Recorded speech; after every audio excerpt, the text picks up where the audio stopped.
Hello, welcome to the Sharing Studio. My name is Eileen Trestain. Please join me and my friends as we share our sewing and crafting skills with you in the Sharing Studio.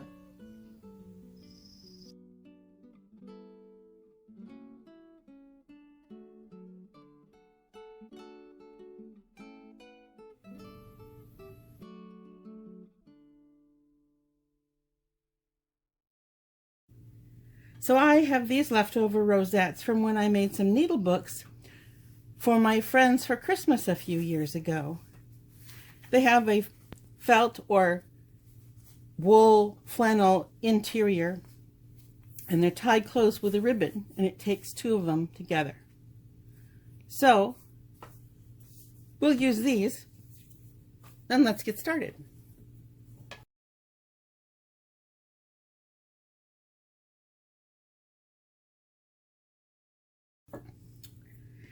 These still have their paper on the inside that's been basted in. I'm going to leave the paper inside so I have a stiff exterior for my book. But I want to remove the basting stitches that hold the paper in. So I'm going to just cut the basting stitches on the back side of the hexagons. I don't want to cut them on the front because I might accidentally cut through with my scissors if I did that. So I'm going to cut the basting stitches on the back. Now I'm going to pull the basting stitches on the front. And if you have trouble gripping those, you can use a pair of tweezers. So, 2 clean hexagon rosettes, paper inside, ready to go on. What I need to have is pages for the inside, and I need 3 of them.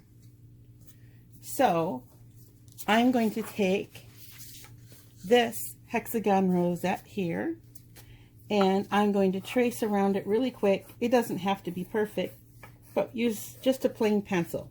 Don't use a marker. So I get myself a template for the pages.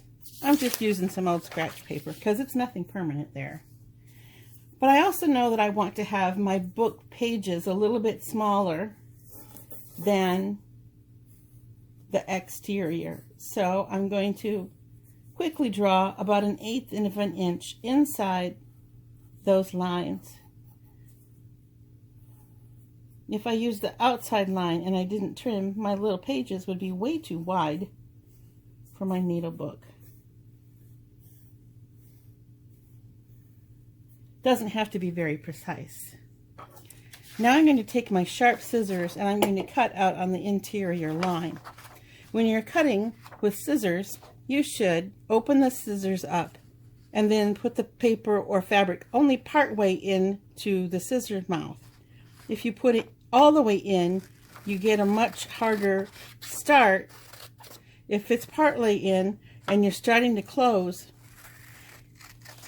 the motion of the blade will do the cutting if your scissors are sharp enough. If you have dull scissors, nothing's going to help. So I'm going to cut out that whole template.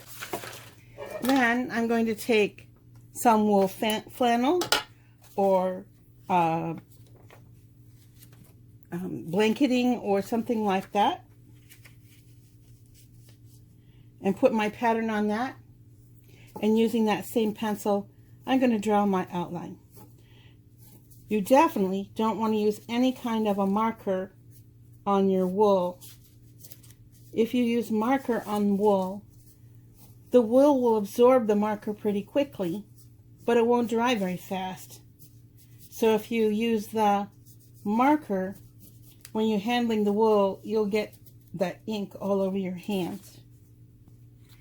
Now I'm going to cut those pieces of wool out with my scissors.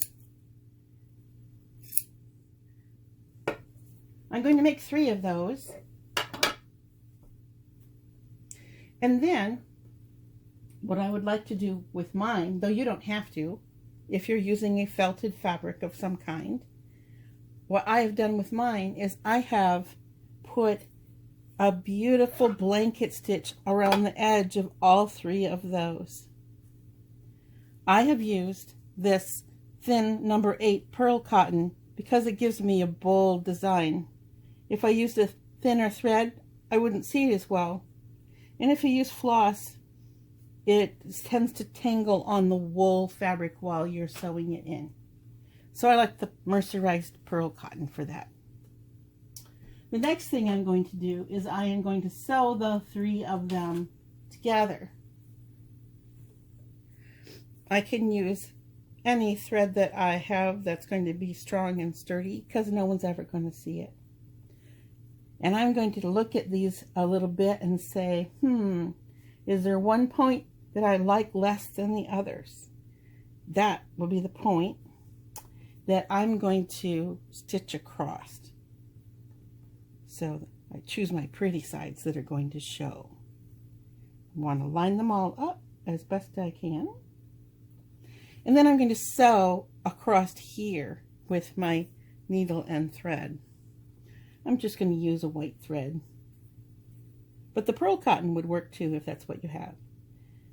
So I have a knot in the end of my thread, and I'm just going to back stitch across in a straight line from one side to the other.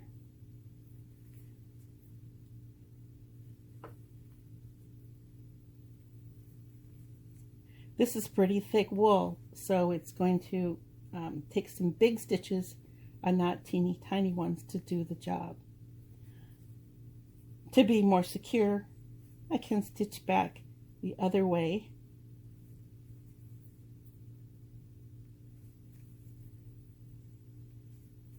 And it'll help compress it a little bit more with the back stitch.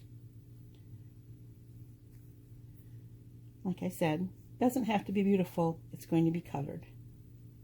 I'm going to tie off with a knot, and I'm going to bury my thread along my stitching line. Now I'm going to take my rosettes and a piece of ribbon. This piece of ribbon is polyester, is a single face satin, and I've cut it at 28 inches long.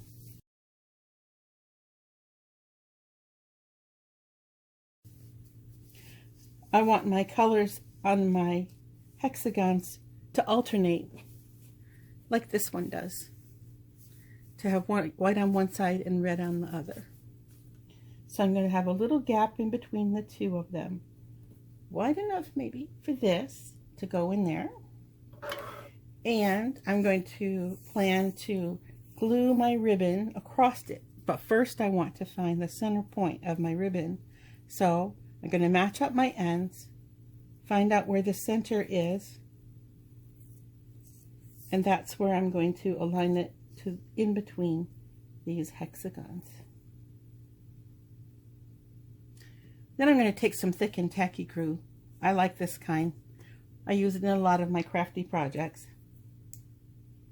And I'm going to take my glue around the outside, not too heavy, but just enough, and not all the way, quite all the way to the edge.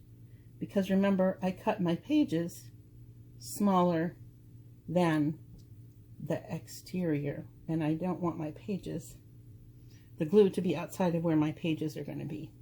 So I'm going to move this for a minute, and I'm going to run a bead of glue right down the middle here to hold my ribbon on, and a little bit under the edge so the edge won't be gappy. And I'm going to run all the way across both of them. And I'm going to continue around the outside is the most important part. I don't want too much because I don't want it to squeeze out. And I want to make sure that those seam allowances are going to stay down on the inside. And then I'm going to make sure I have a dot of glue in the middle of each of the hexagons.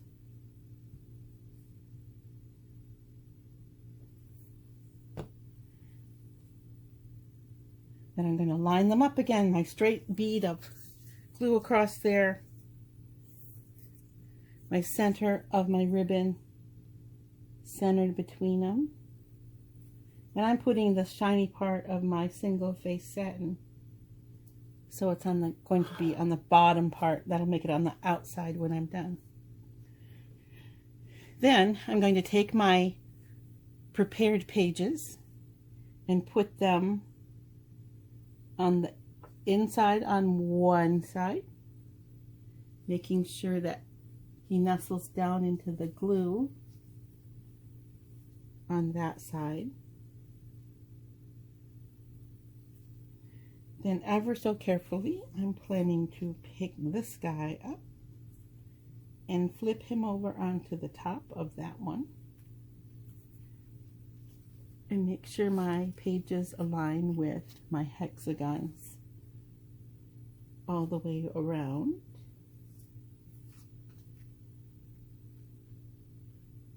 Now is the time to get your alignment right.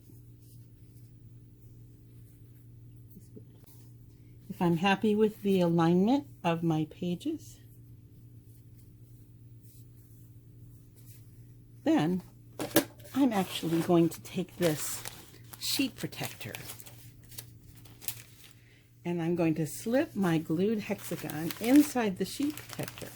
So the glue, if it squishes out a bit, is not going to get all over my table or counter or whatever. Then I'm going to use this box. It's bigger than my hexagons and it's going to give me an even pressure all the way around. You can use a book if you like, but something that's too heavy might squish it more than you want. So it'll look somewhat like this, but mine's going to have the fancy edges on my pages. It's secured here as a binding, and then I can store my needles either here or here. Makes a nice little present for your sewing friends. I'm going to set this aside and let that rest until tomorrow when the glue will be all dry.